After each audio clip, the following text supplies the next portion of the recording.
যে দুনিয়াতে অন্যের দোষ গোপন রাখবে, আল্লাহ হাসরের ময়দানে তার অনেকগুলা দোষ গোপন করে ফেলবেন। সুবহানাল্লাহ।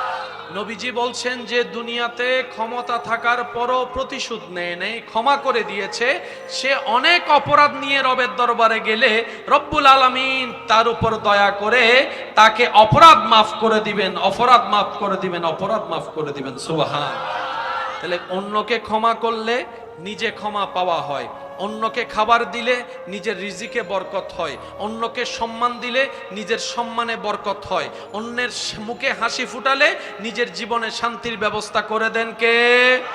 অহংকার করলে নিজের লস, হিংসা করলে নিজের লস, আমিত্ব দেখালে নিজের লস, লোভ করলে নিজের লস। একটু বলি, লোভ করলে নিজের লস, অন্যের ক্ষতির চিন্তা করলে নিজের লস, অন্যকে টেনে নামাতে চাইলে নিজের লস, অন্যকে বেইজ্জত করতে চাইলে নিজের লস। নবী রাহমাতুল্লিল আলামিন বলে, নবীজি বলছেন যে দুনিয়াতে ক্ষমতা থাকার পরও প্রতিশোধ নেয় নাই, ক্ষমা করে দিয়েছে, সে অনেক অপরাধ নিয়ে রবের দরবারে গেলে রব্বুল আলামিন তার উপর দয়া করে তাকে অপরাধ মাফ করে দিবেন, অপরাধ মাফ করে দিবেন, অপরাধ মাফ করে দিবেন। সুবহানাল্লাহ। না মানি আমাদের ব্যর্থতা, কিন্তু কারো জন্য নিয়ম কখনো পাল্টাই নাই, কখনো পাল্টাবে। মা বাবা বেঁচে থাক আর না থাক, সন্তান যেন কখনো মা বাবার জন্য দোয়া করতে বন্ধ না করে, একদম কিচ্ছু করতে না পারেন। সূরা ফাতিহাটা পড়েন, 3 বার সূরা ইখলাস পড়েন, 3 বার দরুদ পড়ে রবকে বলেন, আল্লাহ আমার মা বাবাকে তুমি ভালো রাখিও, আমার মা বাবাকে তুমি শান্তিতে রাখিও, আমার মা বাবাকে তোমার রহমতের ছায়াতলে রাখিও। সন্তান দোয়া করছে কার জন্য? মা বাবার জন্য। কিন্তু আল্লাহ এমন দয়াবান, যে সন্তান মা বাবার জন্য দোয়া করে সে আল্লাহ তাআলা মা বাবাকে তো দেয়, ওই সন্তানকেও আবার নিয়ামতটা ফেরত দেয়। তখন বাস্তবতা কি হয়? 2025 সালে মার জন্য বাবার জন্য সন্তান দোয়া করলো, আপনি যখন মা বাবা হয়েছেন 2050 সালে ওই সন্তানের অন্তরটাকে আল্লাহ এমন ভাবে নরম করে দেয়, মা বাবার খেদমতে জীবন কাটায় দেয়। এরকম অনেক সন্তান আছে মা বাবা ছাড়া কিচ্ছু বুঝে, বলেন না, মা বাবা ছাড়া কিচ্ছু বুঝে। মায়ের পায়ের নিচে সন্তানের বেহেশত, আমার বেহেশত আমার মায়ের পায়ের নিচে, ঠিক আছে? আপনার বেহেশত আপনার মায়ের পায়ের নিচে। এবার বলেন, আপনার সন্তানের বেহেশত কার পায়ের নিচে? আপনার বউয়ের পায়ের নিচে। তাহলে জান্নাত তো দরকার আছে। আমার শাশুড়ি মাদেরকে বলবো, এটা আপনার শুধু ছেলের বউ নয়, আপনার নাতি নাতনির জান্নাত। সুবহানাল্লাহ। আপনার সন্তানের যেমন আপনাকে খুশি করে জান্নাত পেতে হবে, আপনার নাতি নাতনিরও তো কিন্তু জান্নাত আপনার ছেলের বউটা। সেজন্য ছেলের বউকে আদর করেন, কারণ আপনি তো জানের চাইতে বেশি নাতি নাতনিকে ভালোবাসেন। আপনি তো সেই মানুষ যার সামনে কেউ কথা বলতে পারতো না, কিন্তু নাতি নাতনি কুহুলে প্রস্রাব করে দিল আপনার কোনো রাগ লাগে না, কারণ আপনি নাতির পাগল, নাতনির পাগল। কথা বলেন ঠিক কিনা? ওই আপনার নাতি নাতনির জান্নাত আল্লাহ রেখেছেন আপনার বউয়ের পায়ের নিচে। আল্লাহ আমাদের সবাইকে একটু বুঝার তৌফিক দান করুন। সবচেয়ে বড় কথা কি জানেন? ঝগড়া করেন, তর্ক করেন, মারামারি করেন, আর কাটাকাটি করেন, আর যাই করেন, সময় শেষ হয়ে যাচ্ছে, সময় শেষ হয়ে যাচ্ছে, এক একটা সেকেন্ড যাচ্ছে, মৃত্যু আমাদের সামনে আসতেছে। কথা বলেন ঠিক কিনা? কখন কার ডাক চলে আসে বলা তো যায় না। নিঃশ্বাস যখন বন্ধ হওয়ার টাইম হবে তখন বুক ফেটে যাবে সবার কাছে মাপ চাওয়ার জন্য। যাদেরকে কষ্ট দিয়েছি সবার কাছে মাপ চাইতে দিল চাইবে, কিন্তু সুযোগ হবে, কেউ তো আর তখন সবাই তো আর কাছে থাকবে না। সেজন্য মনে রাখবেন, নিঃশ্বাস স্বাভাবিক চলা অবস্থায় সবার কাছ থেকে মাপ চেয়ে ফেলেন, বড় হোক আর ছোট হোক, কোনো সমস্যা নাই। নবী বলে তুমি ক্ষমা চাও, আবার যার উপর অন্যায় করা হয়েছে নবী উনাকে বলে তুমি ক্ষমা করে দাও। যে ক্ষমা করে আল্লাহ তার ইজ্জত বাড়ায় দেয়। সুবহানাল্লাহ। আল্লাহ তাআলা আমাদের সকলের হাজিরি কবুল করুক, আজকের এই মাহফিলকে কবুল করুক। আপনারা যারা এসেছেন, আমার ভাইজান এসেছেন, তাকরীর করবেন, আপনারা দিল মন লাগায় শুনবেন। আমি অনুরোধ করব, আমরা 5 ওয়াক্ত নামাজ হাজার ব্যস্ততার ভিতরেও ছাড়বো। একটা গর্জন দিয়ে বলেন, আমরা ছাড়বো। ব্যস্ততাকে ব্যস্ততা দেখাই আমরা নামাজ পড়ে ফেলবো। ব্যস্ততা যখন আমাদেরকে ব্যস্ততা দেখাবে রবের দরবারে হাজিরা না দেওয়ার জন্য, তখন রবের দরবারে হাজিরা দেওয়ার ব্যস্ততাই নেই, তারা দেখাবো আমি এখন রবের দরবারে হাজিরা দিতে ব্যস্ত, তোর ব্যস্ততা পরে। আরো জোরে বলেন। যে রাজ্জাককে খুশি করে তার রিজিকের অভাব হয় না, যে রহমানকে খুশি রাখে তার অশান্তির অভাব হয় না, যে গানিকে খুশি রাখে তার সম্পত্তির অভাব হয় না। সুবহান। সেজন্য সবচাইতে আমরা খুশি রাখার দায়িত্ব কার? আমরা যদি আল্লাহকে খুশি রাখতে চাই, শয়তানকে আমাদেরকে খালি ফিল দিয়ে দিবে গুল দেওয়ার জন্য? সে তো জামিলা করবে। কথা বলেন না রে ভাইয়া। সে তার জায়গায় জামিলা করেছে, করছে, করবে। আল্লাহ ভালো করে সেটা জানে, সেজন্য আল্লাহ তওবার ব্যবস্থা করে দিয়েছেন। সুবহানাল্লাহ। রব বলে যে কখনো যদি ভুল করে শয়তানকে খুশি করে ফেলো, লা তাকনাতু মির রাহমাতিল্লাহ, আমার রহমত থেকে নিরাশ হইস না, আশা রাখিস তওবা করলে আমি আল্লাহ মাফ করে দিব। সুবহানাল্লাহ। আল্লাহ তাআলা আমাদের সকলের হাজিরি কবুল করুক, আমিন। শেষবারের মতো আল্লাহ, আমরা অনেক সময় না বুঝার কারণে পেঁচ লাগাই ফেলি। মায়ের পক্ষে থাকা মানে বউয়ের বিপক্ষে থাকা নয়। এই জিনিসটা একটু খেয়াল করি আমরা।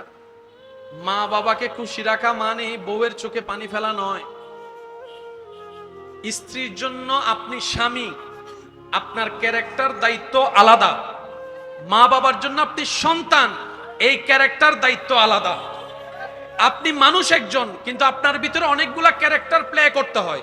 যখন আপনি সন্তানের সামনে যাবেন তখন আপনি বাবার ক্যারেক্টার প্লে করবেন। আপনি যখন ছোট ভাইয়ের সামনে যাবেন তখন আপনি বড় ভাইয়ের দায়িত্ব প্লে করবেন। আপনি যখন ব্যবসায়ী আসবেন তখন আপনি ব্যবসায়ী হলেন। আপনি যখন গাড়ি চালাচ্ছেন তখন আপনি ড্রাইভার হলেন। একজন মানুষের অনেকগুলা পরিচয় থাকে। ঠিক তেমনি ভাবে আপনি যখন মা বাবার সামনে যাবেন, আপনি হবেন বাধ্য সন্তান, ভদ্র সন্তান, মায়ার সন্তান, মহাব্বতের সন্তান, আদবওয়ালা সন্তান। আপনি যখন স্বামীর সামনে যাবেন তখন আপনি হবেন উত্তম স্বামী, চরিত্রবান স্বামী, মাথার উপর ছায়া দেনেওয়ালা স্বামী, বিপদে শক্ত করে হাত ধরনেওয়ালা আপনি সেই স্বামী। আপনি স্ত্রীর মুখে হাসি ফুটাবেন স্বামী হিসাবে, মা বাবার মুখে হাসি ফুটাবেন সন্তান হিসেবে। সুবহানাল্লাহ। ইসলামে সমাধান আছে না নাই? কিন্তু আমরা কখনো জানার চেষ্টা করিনি, বুঝার চেষ্টা করিনি, আমরা কখনো মানার চেষ্টা করিনি।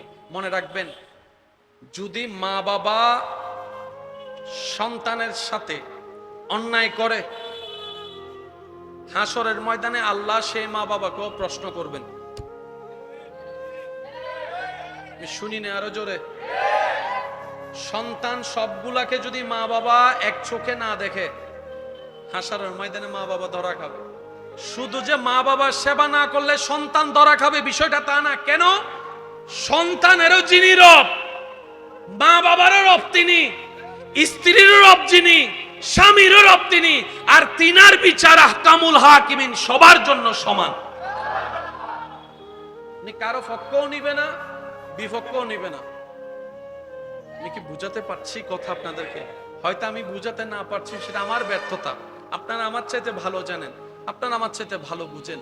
আমার চেষ্টার মধ্যে হয়তো কমতি থাকতে পারে, মানে বুঝানোর মধ্যে কমতি থাকতে পারে, কিন্তু এই জটিল সমস্যাটা আমাদের সমাজের মধ্যে আছে না নাই? আমরা অনেক সময় কানেকশনটা লাগানোর মতো লাগাতে পারি। অনেক সময় দেখবেন শোনা যায়, মা খুশি হলে বউ নারাজ, বউ খুশি হলে মা নারাজ। তখন ওই স্বামীটা বলে আমি যাবো তো যাবো কোন দিকে, করবো তো করবো কি। এবার আমি হাজার কথার একটা কথা বলার চেষ্টা করি উলামায়ে কেরামের দোয়া নিয়ে। আমি অধমযোগ্য। আল্লাহ তাআলা আমাদের সবাইকে নবীর সুন্নত মেনে চলার তৌফিক দান করুন। আর একটু জোরে বলেন। সময়ে সময়ে রবের দরবারে নামাজের মাধ্যমে হাজিরা দেওয়ার আল্লাহ তৌফিক দান করুন। এখানে যারা আছেন সবার কি মা আছে?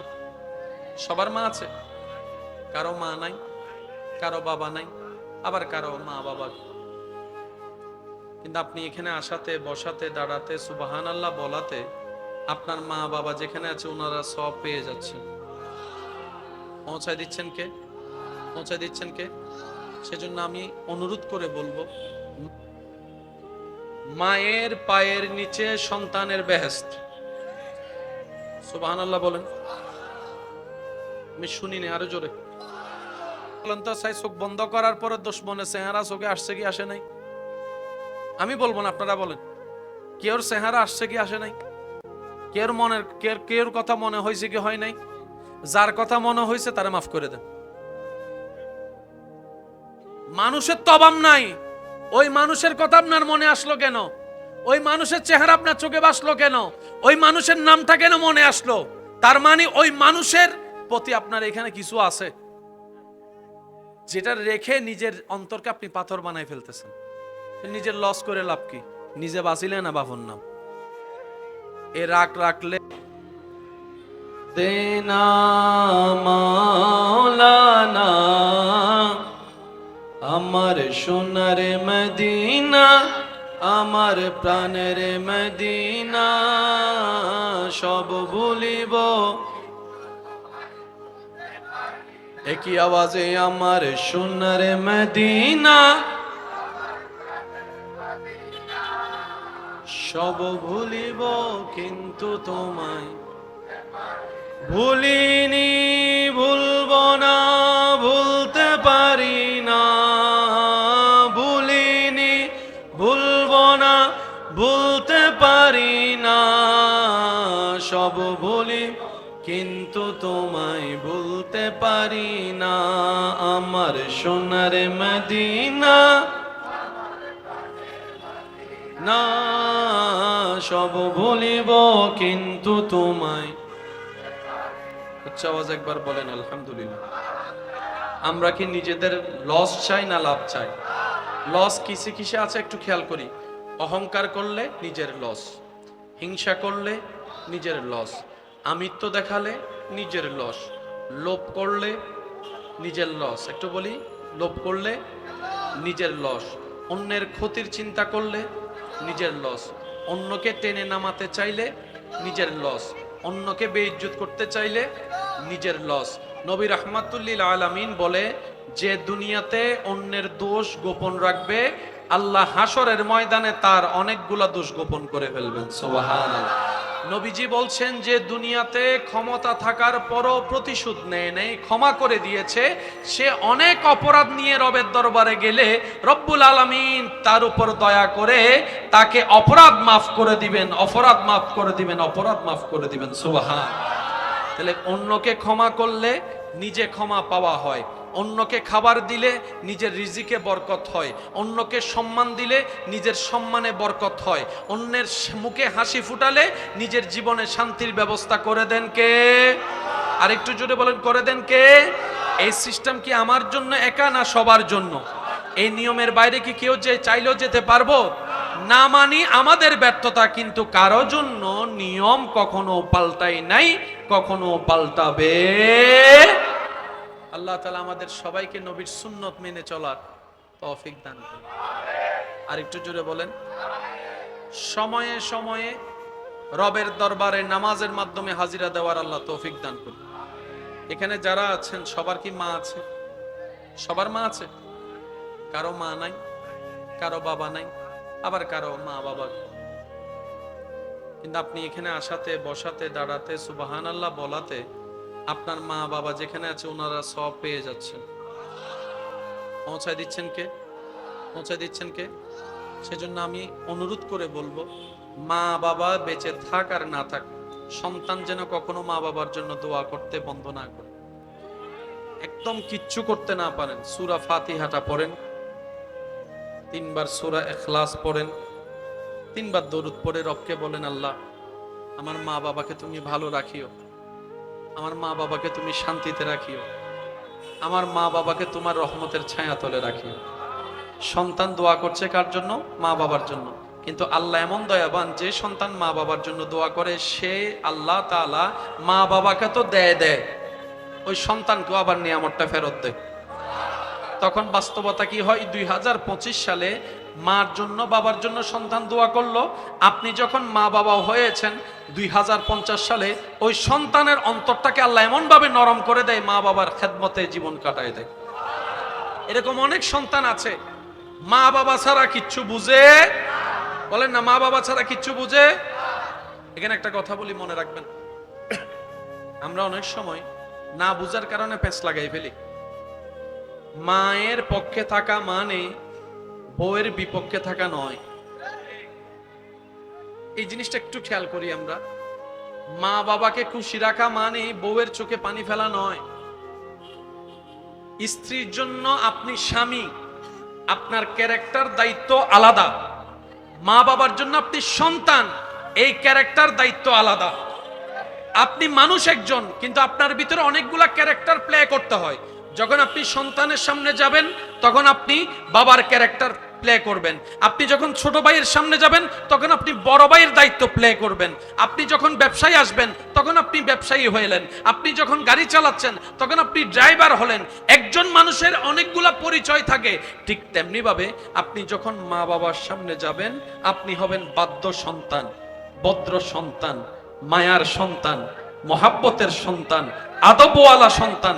আপনি যখন স্বামীর সামনে যাবেন তখন আপনি হবেন উত্তম স্বামী, চরিত্রবান স্বামী, মাথার উপর ছায়া দেনেওয়ালা স্বামী, বিপদে শক্ত করে হাত ধরনেওয়ালা আপনি সেই স্বামী। আপনি স্ত্রীর মুখে হাসি ফুটাবেন স্বামী হিসাবে, মা বাবার মুখে হাসি ফুটাবেন সন্তান হিসেবে। সুবহানাল্লাহ। ইসলামে সমাধান আছে না নাই? কিন্তু আমরা কখনো জানার চেষ্টা করিনি, বুঝার চেষ্টা করিনি, আমরা কখনো মানার চেষ্টা করিনি। মনে রাখবেন, যদি মা বাবা সন্তানের সাথে অন্যায় করে, হাসরের ময়দানে আল্লাহ সেই মা বাবাকেও প্রশ্ন করবেন। শুনিনি আরো জোরে? সন্তান সবগুলাকে যদি মা বাবা এক চোখে না দেখে, হাসরের ময়দানে মা বাবা ধরা খাবে। শুধু যে মা বাবার সেবা না করলে সন্তান ধরা খাবে বিষয়টা তা না। কেন? সন্তানেরও যিনি রব, মা বাবারও রব তিনি, স্ত্রীরও রব যিনি, স্বামীরও রব তিনি, আর তিনার বিচার আহকামুল হাকিমিন সবার জন্য সমান। কারো পক্ষও নিবে না, বিপক্ষও নিবে না। আমি কি বুঝাতে পারছি কথা আপনাদেরকে? হয়তো আমি বুঝাতে না পারছি, সেটা আমার ব্যর্থতা। আপনারা আমার চাইতে ভালো জানেন, আপনারা আমার চাইতে ভালো বুঝেন। আমার চেষ্টার মধ্যে হয়তো কমতি থাকতে পারে, মানে বুঝানোর মধ্যে কমতি থাকতে পারে, কিন্তু এই জটিল সমস্যাটা আমাদের সমাজের মধ্যে আছে না নাই? আমরা অনেক সময় কানেকশনটা লাগানোর মতো লাগাতে পারি। অনেক সময় দেখবেন শোনা যায় মা খুশি হলে বউ নারাজ, বউ খুশি হলে মা নারাজ। তখন ওই স্বামীটা বলে আমি যাবো তো যাবো কোন দিকে, করবো তো করবো কি। এবার আমি হাজার কথার একটা কথা বলার চেষ্টা করি উলামায়ে কেরামের দোয়া নিয়ে। আমি অদম অযোগ্য। মায়ের পায়ের নিচে সন্তানের বেহেশত। সুবহানাল্লাহ বলেন। আমি শুনিনি আরো জোরে। শেষবাল আজার না, আওয়াজই হইতো না, আরো জোরে হম করি। শেষবাল আজার, পিছনের ভাই কলার আওয়াজ নুনি দে। শেষবাল আজার, আর বাইরের ভাই জুন আছে, বাইরে উন্নত হনসা শেষবাল আজার। এবার বেগুনে মিলে একবার হন মারহাবা, আরেকখানা জোরে হন মারহাবা। এই জিনিসটা চলেন আমরা একটু বুঝার চেষ্টা করবো উলামায়ে কেরামের দোয়া নিয়ে। মায়ের পায়ের নিচে সন্তানের বেহেশত। আমার বেহেশত আমার মায়ের পায়ের নিচে, ঠিক আছে? আপনার বেহেশত আপনার মায়ের পায়ের নিচে। এবার বলেন, আপনার সন্তানের বেহেশত কার পায়ের নিচে? আপনার বউয়ের পায়ের নিচে। তাহলে জান্নাত তো দরকার আছে। আমার শাশুড়ি মাদেরকে বলবো, এটা আপনার শুধু ছেলের বউ নয়, আপনার নাতি নাতনির জান্নাত। সুবহানাল্লাহ। আপনার সন্তানের যেমন আপনাকে খুশি করে জান্নাত পেতে হবে, আপনার নাতি নাতনিরও তো কিন্তু জান্নাত আপনার ছেলের বউটা। সেজন্য ছেলের বউকে আদর করেন, কারণ আপনি তো জানের চাইতে বেশি নাতি নাতনিকে ভালোবাসেন। আপনি তো সেই মানুষ যার সামনে কেউ কথা বলতে পারতো না, কিন্তু নাতি নাতনি কুহুলে প্রস্রাব করে দিল আপনার কোনো রাগ লাগে না, কারণ আপনি নাতির পাগল, নাতনির পাগল। কথা বলেন ঠিক কিনা? ওই আপনার নাতি নাতনির জান্নাত আল্লাহ রেখেছেন আপনার বউয়ের পায়ের নিচে। আল্লাহ আমাদের সবাইকে একটু বুঝার তৌফিক দান করুন। সবচেয়ে বড় কথা কি জানেন? ঝগড়া করেন, তর্ক করেন, মারামারি করেন, আর কাটাকাটি করেন, আর যাই করেন, সময় শেষ হয়ে যাচ্ছে, সময় শেষ হয়ে যাচ্ছে। এক একটা সেকেন্ড যাচ্ছে, মৃত্যু আমাদের সামনে আসতেছে। কথা বলেন ঠিক কিনা? কখন কার ডাক চলে আসে বলা তো যায় না। নিঃশ্বাস যখন বন্ধ হওয়ার টাইম হবে তখন বুক ফেটে যাবে সবার কাছে মাপ চাওয়ার জন্য, যাদেরকে কষ্ট দিয়েছি সবার কাছে মাপ চাইতে দিল চাইবে, কিন্তু সুযোগ হবে কেউ তো আর তখন সবাই তো আর কাছে থাকবে না। সেজন্য মনে রাখবেন, নিঃশ্বাস স্বাভাবিক চলা অবস্থায় সবার কাছ থেকে মাপ চেয়ে ফেলেন, বড় হোক আর ছোট হোক কোনো সমস্যা নেই। নবী বলে তুমি ক্ষমা চাও, আবার যার উপর অন্যায় করা হয়েছে নবী উনাকে বলে তুমি ক্ষমা করে দাও। যে ক্ষমা করে আল্লাহ তার ইজ্জত বাড়ায় দেয়। সুবহানাল্লাহ। আল্লাহ তাআলা আমাদের সকলের হাজিরি কবুল করুক, আজকের এই মাহফিলকে কবুল করুক। আপনারা যারা এসেছেন, আমার ভাইজান এসেছেন, তাকরীর করবেন, আপনারা দিল মন লাগায় শুনবেন। আমি অনুরোধ করব, আমরা 5 ওয়াক্ত নামাজ হাজার ব্যস্ততার ভিতরেও ছাড়বো। একটু গর্জন দিয়ে বলেন, আমরা ছাড়বো। ব্যস্ততাকে ব্যস্ততা দেখাই আমরা নামাজ পড়ে ফেলবো। ব্যস্ততা যখন আমাদেরকে ব্যস্ততা দেখাবে রবের দরবারে হাজিরা না দেওয়ার জন্য, তখন রবের দরবারে হাজিরা দেওয়ার ব্যস্ততাই নিয়ে তারা দেখাবো আমি এখন রবের দরবারে হাজিরা দিতে ব্যস্ত, তোর ব্যস্ততা পরে। আরো জোরে বলেন। যে রাজ্জাককে খুশি করে তার রিজিকের অভাব হয় না, যে রহমানকে খুশি রাখে তার অশান্তির অভাব হয় না, যে গানিকে খুশি রাখে তার সম্পত্তির অভাব হয় না। সুবহানাল্লাহ। সেজন্য সবচাইতে আমরা খুশি রাখার দায়িত্ব কার? আমরা যদি আল্লাহকে খুশি রাখতে চাই, শয়তানকে আমাদেরকে খালি ফিল দিয়ে দিবে গুল দেওয়ার জন্য? সে তো জামিলা করবে। কথা বলেন না রে ভাইয়া। সে তার জায়গায় জামিলা করেছে, করছে, করবে। আল্লাহ ভালো করে সেটা জানে, সেজন্য আল্লাহ তওবার ব্যবস্থা করে দিয়েছেন। সুবহানাল্লাহ। রব বলে যে কখনো যদি ভুল করে শয়তানকে খুশি করে ফেলো, লা তাকনাতু মির রাহমাতিল্লাহ, আমার রহমত থেকে নিরাশ হইস না, আশা রাখিস তওবা করলে আমি আল্লাহ মাফ করে দিব। সুবহানাল্লাহ। আল্লাহ তাআলা আমাদের সকলের হাজিরি কবুল করুক, আমিন। শেষবারের মতো আল্লাহ